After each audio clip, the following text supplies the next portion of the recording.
4 marzo 12.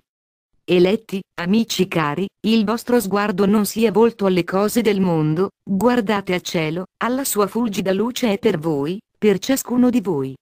Sposa cara, se l'uomo guarda alle cose della terra è sempre triste e malinconico, ma, se guarda al cielo, è felice, perché in esso c'è grande luce. Mi dici dolce amore, gli uomini del terzo millennio hanno troppa attenzione per le cose della terra e poca per quelle del cielo.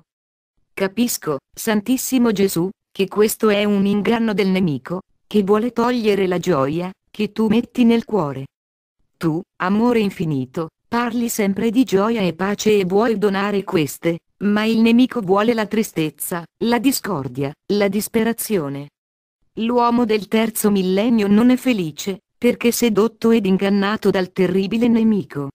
Dolce amore, nulla potrebbe il nemico, se tu non permettessi, ma tu permetti, amore mio, tu permetti ed egli agisce con malvagità. Sposa amata, bene hai detto che egli agisce, perché io permetto e, se non permettessi, egli nulla potrebbe fare.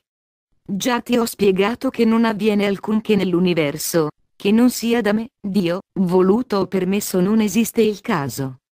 Chi parla di esso nulla ha compreso. Non vi sono forze misteriose, che non siano sotto il mio controllo, che siano al di fuori.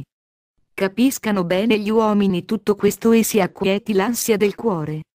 Mi dici Santissimo Gesù, vero uomo e vero Dio, se gli esseri umani pensano a forze misteriose, che agiscono fuori dal tuo controllo, se questo pensano, li coglie, certo, l'ansia, fino alla disperazione, ma se essi capiscono la verità sublime, cioè che tu hai la direzione dell'universo, e che è vero il proverbio popolare non cade foglia, che Dio non voglia, se capiscono che tutto avviene per tua permissione o per tua volontà. Se capiscono tale verità, sono felici, cade l'ansia dal cuore e resta viva la speranza anche nelle prove più dure e difficili. Sposa amata, questo è il segreto della felicità prima in terra e poi in cielo: credere fermamente in me, Dio, ed essere sempre pronti a rispondere alla mia chiamata. Conosco a fondo la fragilità della natura umana e chiamo l'uomo a me per passare da una condizione di vita ad un'altra.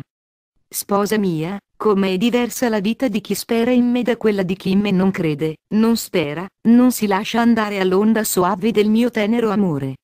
Non io, Dio, voglio tale condizione, ma è l'uomo che se la cerca, rifiutando il mio amore. È infelice chi mi rifiuta e non vuole credere in me, Dio, la sua vita diviene di pessima qualità e va peggiorando.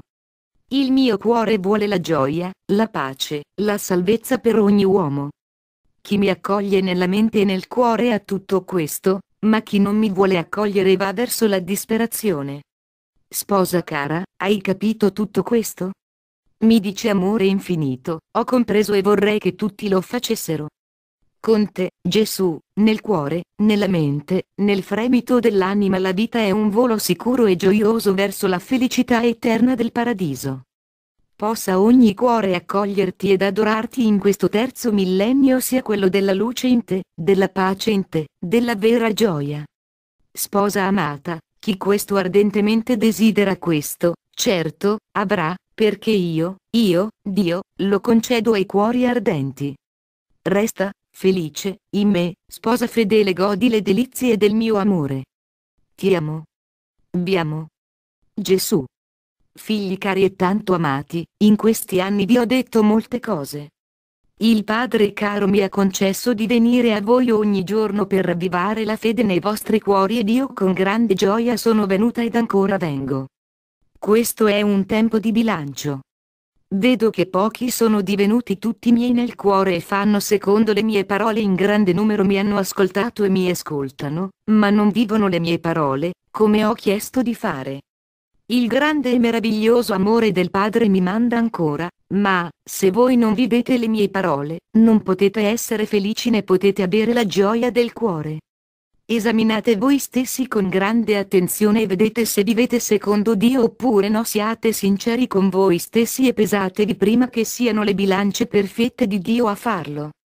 Pesatevi, figli amati, ed esaminate con cura la vita presente, fate la volontà di Dio ogni giorno. Amate la volontà di Dio? Siete pronti all'obbedienza? Discutete tra voi sulle decisioni divine, approvandole tutte?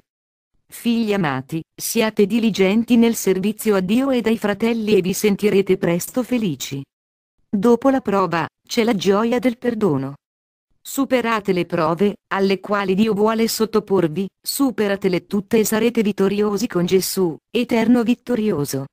Figli cari, sono con voi, sono per voi, finché il Padre caro lo permette.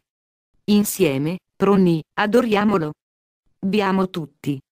Ti amo, angelo mio. Maria Santissima.